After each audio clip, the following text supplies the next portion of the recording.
Hello అండి, very good evening. So తెలంగాణలో మనకి కాంపిటెంట్ అథారిటీ కోటాకి సంబంధించి stray vacancy round already complete అయిపోయింది. అండ్ దానికి సంబంధించిన రిజల్ట్ కూడా డిక్లేర్ చేశారు ఈరోజు. అండ్ వాళ్ళు ఎవరికైతే సీట్ అలాట్ అయిందో వాళ్ళంతా కూడా 28వ తారీఖు లోపల వెళ్ళి కాలేజీలో రిపోర్ట్ చేయాల్సి ఉంది. అయితే ఇప్పుడు మనం ఈ వీడియోలో ఏంటంటే మనకి ఈ మేనేజ్మెంట్ కోటాకి సంబంధించినటువంటి స్టే వేకెన్సీ నోటిఫికేషన్ కూడా, వెబ్ ఆప్షన్స్ నోటిఫికేషన్ కూడా రిలీజ్ చేయడం జరిగింది. సో ఒకసారి దాంట్లో ఉన్నటువంటి డీటెయిల్స్ ఏంటనేది చూద్దాం. దానికంటే ముందు ఈరోజు అంటే మొన్న అడిషనల్ మాపప్ రౌండ్కి సంబంధించి అదే రిపోర్టింగ్ ఈరోజు మధ్యాహ్నం వరకు 2 o'clock వరకు ఉంది కదా. సో దాంట్లో రిపోర్ట్ చేయని వాళ్ళ లిస్ట్ కూడా ఇక్కడ డిస్ప్లే చేశారు. సో ఒక 7 మెంబర్స్ దీంట్లో సీటు రిపోర్ట్ చేయలేదన్నమాట. ఆల్మోస్ట్ MQ1లో ఒక 7 మెంబర్స్ 5 మెంబర్స్ ఉన్నారు. అండ్ 2 మెంబర్స్ ఏమో MQ2లో తీసుకున్న వాళ్ళు రిపోర్ట్ అయితే చేయలేదన్నమాట. సో ఇవన్నీ కూడా కలిపి ఇంకా రిమైనింగ్ వేకెంట్ సీట్స్ అన్నీ కలిపి కూడా మనకి లిస్ట్ అయితే ఇక్కడ డిస్ప్లే చేశారు. సో దీంట్లో మనకి ఏ కాలేజీలో ఎక్కడెక్కడ సీట్లు ఉన్నాయనేది క్లియర్గా, ఏ కోటాలో ఉన్నాయనేది అన్నీ క్లియర్గా తెలుస్తాయి అన్నమాట. అయితే దీంట్లో ఎవరికైనా ఎన్ఆర్ఐ కోటాలో సీట్ కావాలి అని అంటే లైక్ జనరల్ సర్జరీ కానీ, ఆర్థో కానీ, పల్మనాలజీ కానీ, ఎనస్థీషియా కానీ ఇలాంటివి ఏమైనా కావాలనంటే జనరల్గా మీకు ఎన్ఆర్ఐ కోటాలో సీట్ వస్తే మీరు ఎంత కట్టాలి? Every year 69 lakhs per annum ఏదో కట్టాలి కదా. సో అలా కాకుండా మీరు ముందుగా మాకు కాల్ చేసినట్లయితే కాలేజ్తో మాట్లాడి దాన్ని ఫీజు తగ్గించే ఛాన్స్ అయితే ఉంది. సో అలా ఎవరైనా ఎన్ఆర్ఐ కోటాలో ట్రై చేస్తున్నట్లయితే తప్పకుండా కింద కనిపిస్తున్నటువంటి నెంబర్కి కాల్ చేయండి. మీకు ఎన్ఆర్ఐ కోటాలో సీట్ వచ్చినా కూడా కొంత తగ్గించే ప్రయత్నం అయితే చేస్తాం. బట్ దానికి టైం లేదు. రేపు మార్నింగ్ 8 o'clock లోపల మీరు ఆల్రెడీ చూసే ఉంటారు, లేదంటే ఇక చూడండి. మీకు మనకి డేటు ఈరోజు ఈవినింగ్ 5 o'clock నుంచి రేపు మార్నింగ్ 8 o'clock వరకు, మార్నింగ్ 8 వరకే వెబ్ ఆప్షన్స్కి టైం ఇచ్చారనమాట. కాబట్టి ఇది మార్నింగ్ 8 అని అంటే ఆఫ్టర్నూన్ లోపు మనకి అలాట్మెంట్స్ కూడా వచ్చేస్తాయి. కాబట్టి ఈ లోపల మీరు ఈరోజే కాల్ చేసినట్లయితే తప్పకుండా ఒకసారి కాలేజ్ వాళ్ళతో మాట్లాడి మీకు ఎన్ఆర్ఐ కోటాలో సీటు ఫీజు తగ్గించే ప్రయత్నం అయితే చేయొచ్చు. సో చూసుకోండి మీరు ఏ కాలేజీలో ఎక్కడెక్కడ సీట్లు ఉన్నాయి. అంటే అన్ని కాలేజీల్లో పాసిబుల్ అవ్వదు అది, అండ్ అన్ని బ్రాంచెస్కి కూడా పాసిబుల్ అవ్వదు. సో ఇందాక చెప్పినట్లు కొన్ని బ్రాంచెస్కి మాత్రమే అనస్థీషియా, లేకపోతే ఈఎన్టీ కానీ, లేకపోతే ఎమర్జెన్సీ మెడిసిన్ కానీ, ఆర్ఎల్స్ ఆర్థో, ఆప్థమాలజీ, పల్మనాలజీ, సో ఇట్లాంటివి, జనరల్ సర్జరీ, ఓకే, ఇలాంటి వాటికి కొంత తగ్గే అవకాశం అయితే ఉంది.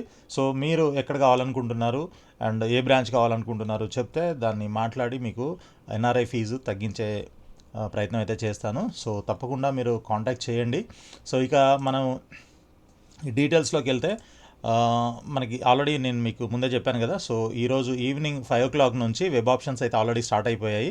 సో రేపు మార్నింగ్ 8 o'clock వరకు మీరు ఆప్షన్స్ పెట్టుకోవచ్చు. సో దాంట్లో MQ1, MQ2 సీట్స్ అయితే చాలా వరకు వేకెంట్ ఉన్నాయి. సో మరి దీంట్లో ఎవరు పార్టిసిపేట్ చేయొచ్చు, ఎవరు పార్టిసిపేట్ చేయలేరు అని అంటే, పార్టిసిపేట్ చేయాలి అని అంటే ఇంతవరకు మీకు ఎక్కడ సీట్ వచ్చి ఉండకూడదు అండ్ ఎటువంటి డిఫాల్ట్ అవ్వకూడదు అనమాట. అంటే మీరు సీట్ వచ్చి రిపోర్ట్ చేయకపోవడం కానీ, సీట్ వచ్చి జాయిన్ అయ్యి డిస్కంటిన్యూ చేయడం కానీ, లేదంటే ఇట్లాంటివి ఏమైనా ఉండి మీరు నాట్ ఎలిజిబుల్ అయినట్లయితే మీకు ఛాన్స్ లేదు.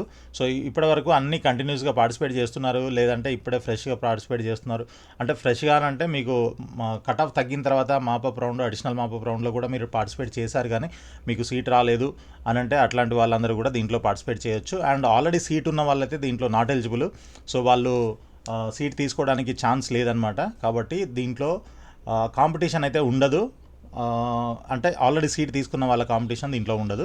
సో ఫ్రెష్గా ఇక్కడ ఏవైతే మనకి సీట్స్ కనిపిస్తున్నాయో వేకెన్సీ లిస్ట్లో ఈ సీట్లు మాత్రమే ఉంటాయి. అండ్ కొత్త సీట్లు మనకి దీంట్లో కనబడని సీట్లు వచ్చే అవకాశం కూడా ఉండదు. ఎందుకంటే మీకు అడిషనల్ మాపప్ వరకు అప్గ్రేడ్ చేసుకోవడానికి ఆల్రెడీ సీట్ ఉన్న వాళ్ళు కూడా దీంట్లో పార్టిసిపేట్ చేసే అవకాశం ఉండే కాబట్టి అప్పుడు వాళ్ళకి ఉన్న సీటు వదిలేసి వేరే సీటు తీసుకుంటారు. కాబట్టి వాళ్ళు వదిలేసిన సీటు మనకి కొత్తగా ఎరేజ్ అయ్యే అవకాశం ఉంటుంది during the process of allotment. So ఇప్పుడు అలాంటిది ఉండదు కాబట్టి ఇక్కడ ఏవైతే కనిపిస్తున్నాయో అవి మాత్రమే సీట్స్ ఫిల్ అవుతాయి.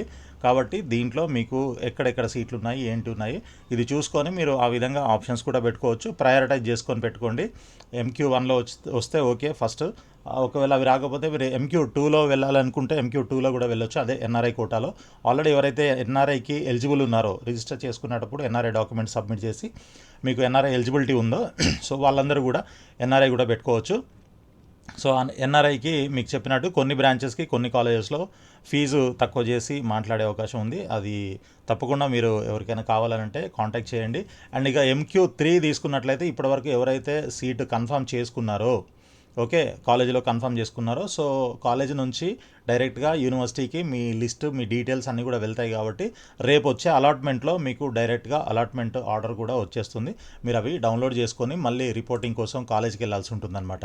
ఓకే, సో ఇక యూనివర్సిటీ ఫీజు మీకు సీట్ వచ్చిందనుకోండి, దీంట్లో కంపల్సరీ తీసుకోవాలి, అదొక కండిషన్ ఉంది. ఒకవేళ మీరు సీట్ తీసుకోకపోతే ఇక్కడ 3 years డిబార్ చేయడం జరుగుతుంది. అదేవిధంగా 50 lakhs పెనాల్టీ కూడా ఉంటుంది. సో ఆ కండిషన్స్ అన్నీ ఇక్కడ ఉంటాయి, చూపిస్తాను మీకు. ఓకే, 50 lakhs పెనాల్టీ ఉంటుంది. తర్వాత 3 years డిబార్ చేస్తారు. నెక్స్ట్ 3 years మీరు ఇక్కడ పార్టిసిపేట్ చేయలేరు. ఓకే, సో ఇవన్నీ ఉంటాయి కండిషన్స్ కాబట్టి. అండ్ మీకు వచ్చిన సీట్ కూడా క్యాన్సిల్ అయిపోతుంది. ఇలాంటివన్నీ ఉంటాయి కాబట్టి కొంచెం జాగ్రత్తగా ఆప్షన్స్ పెట్టుకోండి. మీరు ఖచ్చితంగా వెళ్తాము అని అనుకున్నవి మాత్రమే ఆప్షన్స్ పెట్టండి. అన్నీ ఏది పడితే అది పెట్టి అనవసరంగా ప్రాబ్లం చేసుకోవద్దు. మళ్ళీ దీని తర్వాత ఇంకొక రౌండ్ ఉంటుందా అని అంటే మేబీ ఇక్కడ మిగిలేటువంటి సీట్లను బట్టి ఇంకొక రౌండ్ కూడా ఉండొచ్చు. దాని తర్వాత రిజిస్ట్రేషన్ కూడా ఓపెన్ చేయొచ్చు. ఎక్కువ సీట్లు మిగిలితే ఇప్పుడున్న సిచ్యువేషన్ ప్రకారంగా మరి రిజిస్ట్రేషన్ మళ్ళీ రీఓపెన్ చేయాల్సి వస్తుంది. కాబట్టి అప్పుడు ఎందుకనంటే మరి సీట్లకు తగినట్లుగా క్యాండిడేట్స్ కావాలి కాబట్టి. బట్ యాక్చువల్గా క్లోజర్ డేటు 28, కానీ మరి ఏం చేస్తారో అనేది తెలియదు. ఇంకా దీని మీద చాలా డిస్కషన్స్ అయితే జరుగుతూ ఉన్నాయి యూనివర్సిటీ లెవెల్లో. అండ్ దాని తర్వాత మరి వాళ్ళు ఏం డెసిషన్ తీసుకుంటారనేది చూడాలి. ఫైనల్గా మనకి స్టే వేకెన్సీ రౌండ్ అయితే రేపటితో క్లోజ్ అయిపోతుంది. అండ్ రిపోర్టింగ్కి మేబీ 28 లాస్ట్ డేట్ పెడతారు. డెఫినెట్గా రేపే అలాట్మెంట్ వచ్చేస్తుంది, ఎందుకంటే రేపు మార్నింగ్ మీకు ఇది క్లోజ్ అయిపోతుంది కదా వెబ్ ఆప్షన్స్. సో ఎవరికైతే సీట్ అలాట్ అవుతుందో రేపు ఇమీడియట్గా మీరు యూనివర్సిటీ ఫీజు MQ1లో సీట్ అలాట్ అయితే 49,600 పే చేసి ఆన్లైన్లో అలాట్మెంట్ డౌన్లోడ్ చేసుకోవాలి. అదేవిధంగా MQ2, MQ3 అలాట్ అయిన వాళ్ళు 69,600 పే చేసి అలాట్మెంట్ డౌన్లోడ్ చేసుకోవాలి. సో ఇది మనకి ఉన్నటువంటి డీటెయిల్స్ అనమాట. ఇంకా మీకు ఏమైనా డీటెయిల్గా కావాలి అని అంటే, అండ్ NRI ఫీజు తక్కువ కావాలి అన్నా, లేదనంటే ఇంకా ఇన్స్టిట్యూషనల్ కోటా ఏదైనా కావాలి అని అంటే నెక్స్ట్ రౌండ్కి ఇప్పుడైతే ఛాన్స్ లేదు, ఈ రోజుతో క్లోజ్ అయిపోయింది. సో అలా ఏమైనా రిక్వైర్మెంట్ ఉంటే మీరు తప్పకుండా కింద కనిపిస్తున్న నంబర్కి కాంటాక్ట్ చేయండి. సో ఆల్ ది బెస్ట్ అండి. Thank you so much. వీడియోని లైక్ చేసి మీ ఫ్రెండ్స్ కూడా షేర్ చేయండి. అండ్ ఛానల్ని సబ్స్క్రైబ్ చేసి ఫాలో చేస్తూ ఉండండి.